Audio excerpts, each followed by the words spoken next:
Hello friends, જય શ્રી કૃષ્ણ. અત્યારે દિવાળી નજીક આવી રહી છે, તો અત્યારે બધાના ઘરે નમકીન અને નાસ્તા બનતા જ હોય છે. તો આજે આપણે મેંદા વગર જ ફરસી પૂરી બનાવીશું. તો ફરસી પૂરી બનાવવા માટે પહેલાં આપણે મસાલો બનાવી લઈશું. તો અહીં આપણે ખાવણી અને દસ્તો લેવાના છે. તેમાં આપણે 1 ચમચી જીરું, 1 ચમચી જેટલા કાલા મરી. તો જીરું અને મરી બંનેને આપણે અધકચરા ખાંડી લેવાના છે. તો કાલા મરી અને જીરું આપણે અત્યારે તાજા ખાંડીએ છીએ, એટલે તેનો ટેસ્ટ પૂરીમાં એકદમ સરસ આવે. તો આ રીતે તેનો અધકચરો પાવડર કરી દેવાનો છે. તો અહીં આપણે 500 ગ્રામ જેટલો ફરાળી લોટ લીધો છે, અને તેમાં આપણે 3 મોટી ચમચી જેટલો રવો નાખવાનો છે, અને તેમાં આપણે 3 મોટી ચમચી જેટલો ઘઉંનો રોટલીનો લોટ નાખીશું. અને હવે તેમાં આપણે 1 ચમચી જેટલું મીઠું ઉમેરવાનું છે. તો મીઠું તમારે ટેસ્ટ અકોર્ડિંગ ઉમેરવાનું. તો જે મસાલા આપણે ખાંડીને રાખ્યા છે ને તેને ઉમેરી દેવાના. તો બધું જ આપણે લોટ સાથે મિક્સ કરી લેવાનું, અને વચ્ચે આ રીતે લોટમાં ખાડો કરી લેવાનો, અને તેમાં આપણે 1.5 ચમચા જેટલું ગરમ કરેલું ઘી ઉમેરવાનું છે. તો કપથી માપો ને તો 1/4 કપ જેટલું છે. તો અત્યારે આપણે બધું જ નથી ઉમેરતા, થોડું એવું રહેવા દીધું છે. તો ઘીનું આપણે લોટમાં સારી રીતે મોણ દઈ દેવાનું છે. તો મોણ હજી થોડું ઓછું લાગે છે, એટલે જે ઘી બચ્યું છે ને એ બધું જ ઉમેરી દેવાનું. તો આ રીતે મુઠ્ઠી પડે ને એટલું જ મોણ રાખવાનું છે, વધારે નથી રાખવાનું. તો તમે જોઈ શકો છો કે આપણે મુઠ્ઠી વાળીએ અને લોટ ભાંગી જાય એવો લોટ બન્યો છે. તો મોણ આપણું પરફેક્ટ થઈ ગયું છે. તો આપણે ગરમ પાણીથી હવે લોટ બાંધવાનો છે. તો અડી શકાય ને એવું ગરમ પાણી રાખવાનું, અને થોડું થોડું પાણી નાખી અને આપણે લોટ બાંધી લેવાનો છે. તો બહુ ઢીલો પણ નથી બાંધવાનો અને બહુ ફૂલ કડક પણ નથી બાંધવાનો. તો તમારે આ રીતે લોટ બાંધીને તૈયાર કરી લેવાનો છે.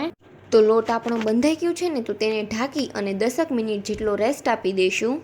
તો તમે તેના માથે ભીનું કરેલું કપડું ઢાંકી દો ને તો પણ ચાલે. તો અહીંયા અમે વાસણ ઢાંકી દીધું છે. તો 10 મિનિટ જેવો સમય થઈ ગયો છે. તો લોટને આપણે સારી રીતે મસળી લેવાનો છે. તો લોટના આપણે 2 ભાગ કરી લેશું, અને તેમાંથી આપણે એક સરખા લુવા બનાવી લેવાના છે. તો તમારે આ રીતના લુવા બનાવીને રેડી કરી લેવાના. તો અહીં આપણે ફરસી પૂરી બનાવીએ છીએ ને, એટલે પડને નોખા રાખવા માટે આપણે એક સાટો બનાવી લેશું. તો એક બાઉલમાં આપણે 2 ચમચી જેટલો ચોખાનો લોટ લેવાનો છે, અને તેમાં આપણે ગરમ કરેલું ઘી ઉમેરવાનું છે, અને તેની આ રીતની કન્સિસ્ટન્સી રાખવાની. અને સ્લરીને તમારે ગેસ ચાલુ હોય ને તેની બાજુમાં મૂકવાનું, એટલે થીક ન થઈ જાય. નકર થોડી જ વારમાં ઘી જામી જશે ને એટલે સાટો પણ જામી જશે. તો આપણે આ રીતનો એક લુઓ લઈ અને તેની રોટલી વણી લેવાની છે.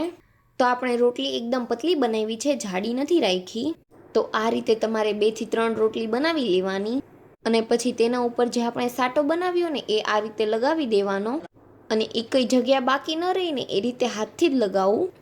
તો આ રીતે આંગળીના મદદથી લગાવશો ને તો બધી જ જગ્યાએ હરખી રીતે સ્પ્રેડ થઈ જશે. તો તેના ઉપર આપણે બીજી રોટલી મૂકી દેવાની, અને ફરીથી આપણે 2 થી 3 રોટલી આ રીતે મૂકી દઈશું.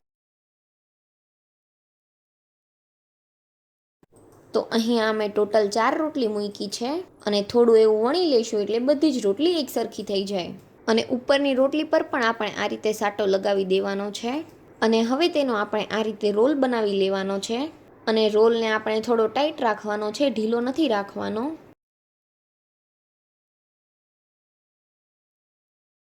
અને પછી તેને આપણે આ રીતે લુવા બનાવી લેવાના છે, પતલા પતલા. તો આ આપણા લુવા તૈયાર થઈ ગયા છે.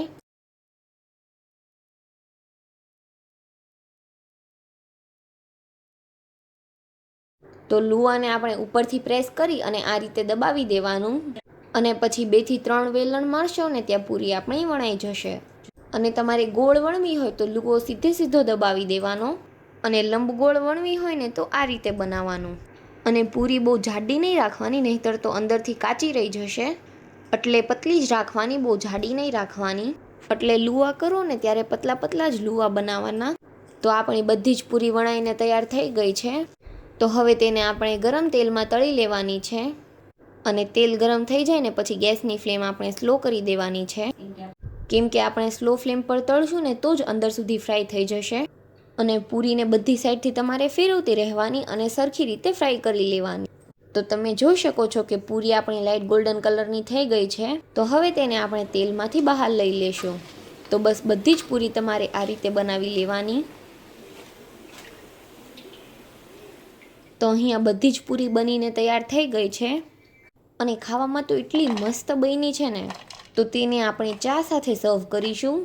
તો ચા સાથે આ ફરસી પૂરી ખાવાની બહુ જ મજા આવે છે. તો દિવાળી પર આ રીતની ફરસી પૂરી બનાવી તમે ચાય સાથે એકદમ સરસ રીતે એન્જોય કરી શકો છો.